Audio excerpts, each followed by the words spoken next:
Hello everyone, welcome back in our online session. Standard 8 subject maths 2 यानी कि गणित भाग 2 और हमारा टॉपिक चल रहा है समरूपता। देखो बच्चों, सेतु अभ्यासक्रम के पूर्व हमने समरूपता इस पहले पाठ को शुरुआत की थी और पिछले साल की तरह इस साल भी ये भूमिति 2 भूमिति गणित 2 यानी कि भूमिति और बीजगणित यानी कि गणित भाग 1 इसमें से कुछ पोर्शन डिलीट किए गए हैं। जो जो डिलीट किया गया है वो हम आपके ऑनलाइन सेशन में बताएंगे। अभी समरूपता इस पाठ में आपको कोण समद्विभाजक ये प्रमेय डिलीट किया गया है। तीन समांतर रेखाओं के अंतर्गत जो एग्जाम्पल्स है वो डिलीट किए गए हैं।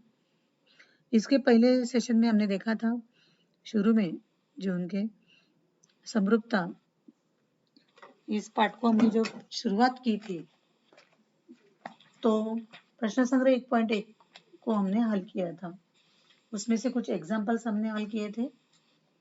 वापस कुछ रिवीजन के तौर पे हम वापस उसके एग्जाम्पल लेने वाले हैं और उस दो त्रिभुज के क्षेत्रफल के अनुपात का जो गुणधर्म था उसके ऊपर उदाहरण थे, उसको वापस हम रिवाइज करेंगे। आज हम इसी लेसन का नेक्स्ट टॉपिक यानी कि बीपीटी थ्योरम लेने जा रहे हैं। बीपीटी थ्योरम यानी कि समानुपात का मूलभूत प्रमेय, इंग्लिश में उसे शॉर्टकट में बीपीटी थ्योरम कहते हैं। समानुपात का मूलभूत प्रमेय। ओके, तो मैं नैना की थी ma'am, you maths teacher. Let's start our session. प्रमेय क्या है देख लीजिए। आपके स्क्रीन पे प्रमेय दिख रहा है, आकृति दिख रही है और प्रमेय मैंने ऑलरेडी सॉल्व करके रखा है। आपको मैं अभी यहाँ पे एक्सप्लेन करें। 9वीं के कक्षा में मैंने आपको बताया था कि भूमिति में जो प्रमेय होते तो वो किसी गुणधर्म को या किसी आपके भूमिति में, मैंने पहले ही कहा था 9th में आपको कि कुछ गुणधर्म ऐसे होते हैं उसको हम सिद्ध कर सकते हैं, कुछ को हमें मानना पड़ता है। तो वैसे सिद्ध करना यानी कि उसे कहा जाता है प्रमेय। प्रमेय में प्रमेय आपको दिया जाता है और सॉल्व करते समय में क्या क्या करना होता है, जो दिया होता है उसमें से पॉइंट्स हमें लिखने होते हैं, उसे गिवन यानी कि दिया हुआ है या दत्त कहते हैं। सिद्ध करना मतलब यानी हमें क्या सिद्ध करना है। कई बार किसी प्रमेय में रचना होती है और रचना करनी पड़ती है, मतलब दिए गए आकृति में हमारी तरफ से हम रचना करते हैं। और उपपत्ति यानी कि हमें सिद्ध करना होता है अलग अलग गुणधर्मों का यूज करके।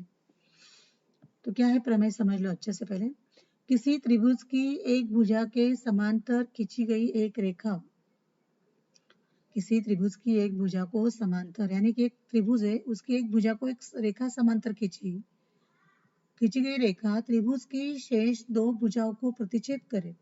अगर वो एक भुजा को समांतर है तो इसका मतलब अन्य दो भुजा को कहीं ना कहीं प्रतिच्छेद करेगी। ओके, भिन्न बिंदु में। तो यह दोनों भुजाओं को समान अनुपात में विभाजित करती है। तब ये समांतर रेखा जो होती है वो दोनों अन्य दो भुजाओं को समान अनुपात में विभाजित करती है, मतलब उनका जो रेशो होता है, अनुपात होता है, वो समान आएगा। आकृति क्या देखने के बाद आपको समझ में आएगा। ये देखो आकृति है, त्रिभुज एबीसी है, एक त्रिभुज है। ये डी उसको बीसी को समांतर है, डी समांतर बीसी, डी समांतर बीसी। अभी डी बीसी को समांतर आने के कारण वो एबी को डी बिंदु में और एसी को ई बिंदु में प्रतिच्छेद हुए है, राइट। तो उसके कारण क्या हुआ है, एबी का दो भागों में विभाजन हुआ है, एडी और डीबी, और एसी का भी एई और ईसी।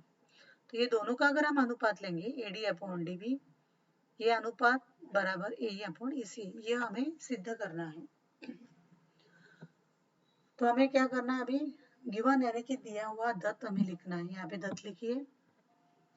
तो क्या है, क्या दिया हमें, त्रिभुज एबीसी दिया है। तो लिखो त्रिभुज एबीसी एक त्रिभुज है, डी समांतर बीसी है, उसमें डी समांतर बीसी है। डी ए बी को डी बिंदु में, डी ए सी को ई बिंदु में काटती यानी कि प्रतिच्छेद करती है।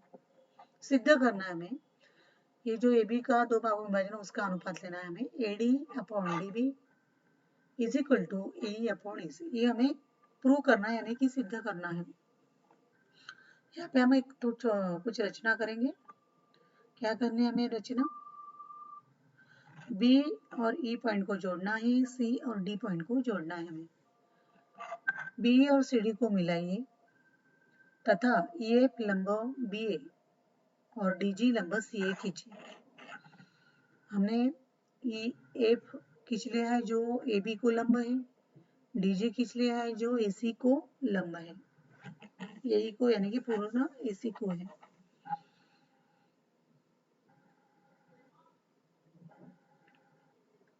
तो अभी हमें ये रचना करने के बाद हमें इसको सिद्ध करना है, उपपत्ति हमें लिखनी है।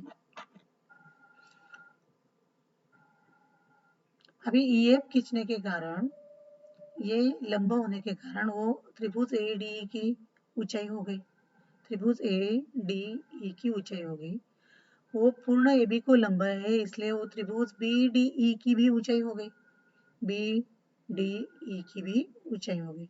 इसका मतलब हमने पहले सेशन में जो पढ़ा था शुरू में, त्रिभुज के दो क्षेत्रफल के अनुपात के संदर्भ में, जब कोई त्रिभुज की ऊंचाई समान हो तो उनका क्षेत्रफल का अनुपात आधार के बराबर होता है। आधार समान हो तो ऊंचाई, उसका ही आधार हमें यहाँ पे गुणधर्म का उपयोग हम यहाँ पे करने वाले हैं।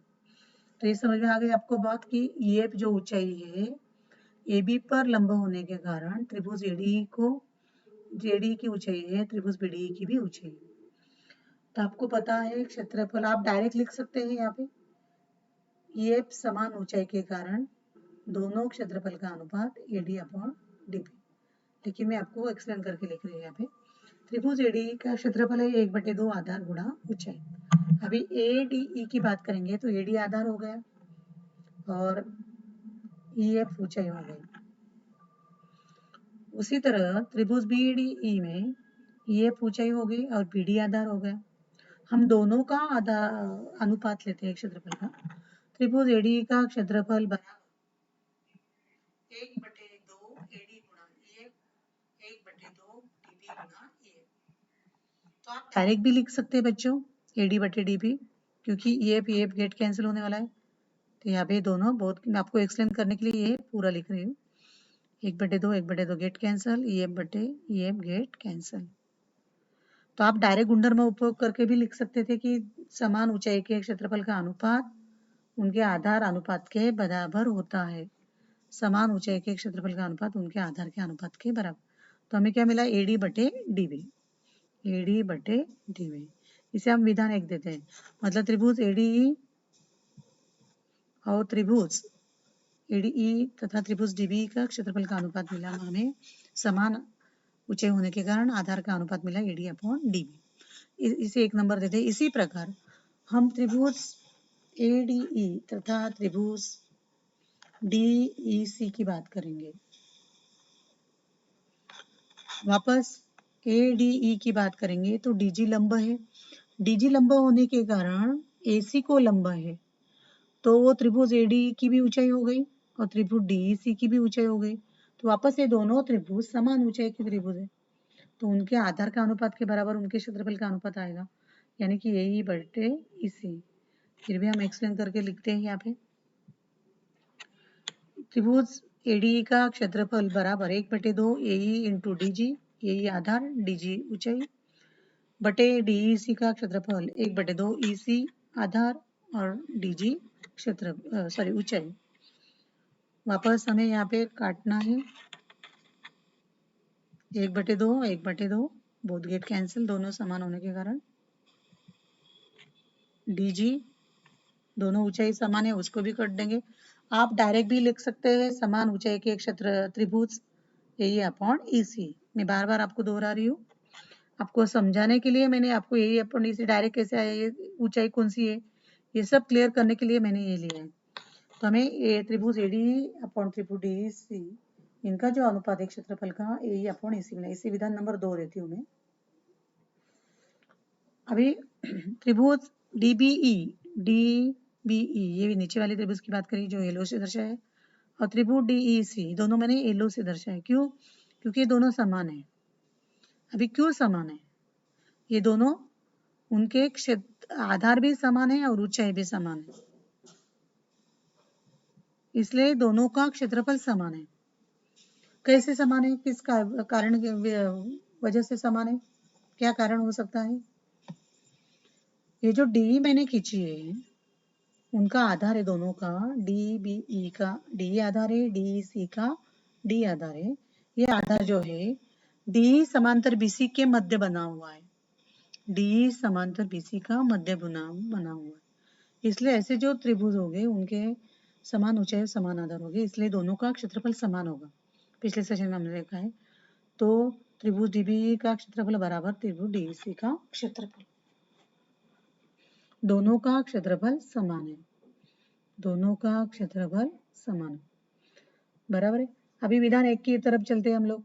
डीबी बराबर डीसी हो गया, तो एडी अपॉन डीबी और एडी अपॉन डीबी लिखा तो समान ही हो जाएगा, क्योंकि यहाँ पे भी एडी है, यहाँ पे भी एडी है त्रिभुज, यहाँ पे त्रिभुज डीबी है, यहाँ पे त्रिभुज डीसी, लेकिन दोनों त्रिभुज का क्षेत्रफल समान है। तो आप यहाँ पे डीसी लिखो या यहाँ पे डीबी लिखो, ये क्यों हुआ? तो त्रिभुज डीबी और त्रिभुज डीसी समान होने के कारण विधान 1, 2 और 3 से हम बता सकते हैं अगर उनके क्षेत्रफल समान है, क्षेत्रफल का अनुपात दोनों बाजू में, तो उनके LHS समान है, तो RHS AD अपॉन DB बराबर AD अपॉन EC भी समान है। किसके कारण? 3 के कारण। तो विधान 1, 2 और 3 से हम बता सकते हैं कि AD अपॉन DB बराबर AD upon EC, AD upon DB बराबर AD अपॉन EC। यही हमें सिद्ध करना था। यदि दिए गए त्रिभुज में किसी एक भुजा को समांतर खींची गई रेखा अन्य दो भुजाओं को भिन्न बिंदुओं में प्रतिच्छेद कर रही है, तो उस भुजा को समान अनुपात में विभाजित करते हैं। अब इसी गुणधर्म को हमें आगे भी थ्योरम यूज करने पड़ेंगे और उदाहरण लिखने के लिए इस गुणधर्म का उपयोग करना होगा। तो अच्छे से समझकर देखकर आपको लिखना है। भाग 2 के नोटबुक में पूरा प्रमेय आकृति अच्छे से नीट क्लीन निकालनी है और उसको लर्न करना है। आज के सेशन में इतना ही, थैंक यू।